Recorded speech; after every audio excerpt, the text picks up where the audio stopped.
So I've had a collection of folks ask about casting when they have some kind of obstacle behind them. And let's say, you know, they're having trouble with that roll cast. We did a video previously about roll casting, but another option is a steeple cast. Now a steeple cast, we're going to have a very high trajectory on our backcast. That backcast is going to get sent way up high in the air, and then we're going to almost change 90 degrees and send that fly out to our target.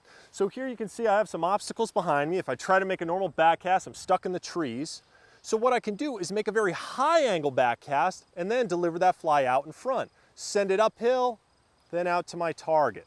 Now when I send this uphill and then out to my target, I have to make sure I still stop abruptly around eye level, so I send it up, send it out, then I can lower it down so I can still get that good presentation. If I go crashing right down to the water, you can see I'm going to get that pile line right there. So send that line way uphill, then out, then lower it down, and that can still help you get that good presentation.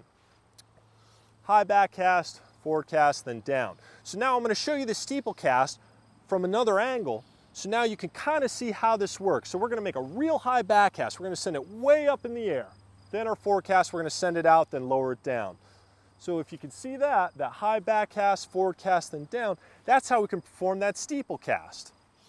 And this is how we can deal with some obstacles maybe behind us. If we have a little bit of room, that steeple cast is a great way to get that fly out to those fish when, let's say, that roll cast just won't suffice.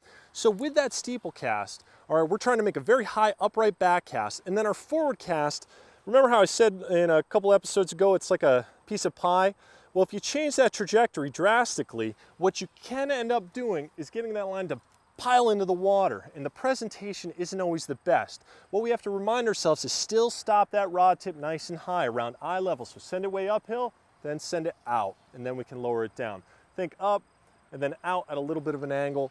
You know, just think that 45, send it high, and then we can drop it down, and we can get a more delicate presentation. If we go too high and then down too low, it's going to hit the water with a little bit of authority. So it's not the best presentation cast. I think a roll cast is still a better one to use when you got to get a little bit more distance or you still want that delicate presentation. But it's another arrow in the quiver, if you will, for casting to wary fish.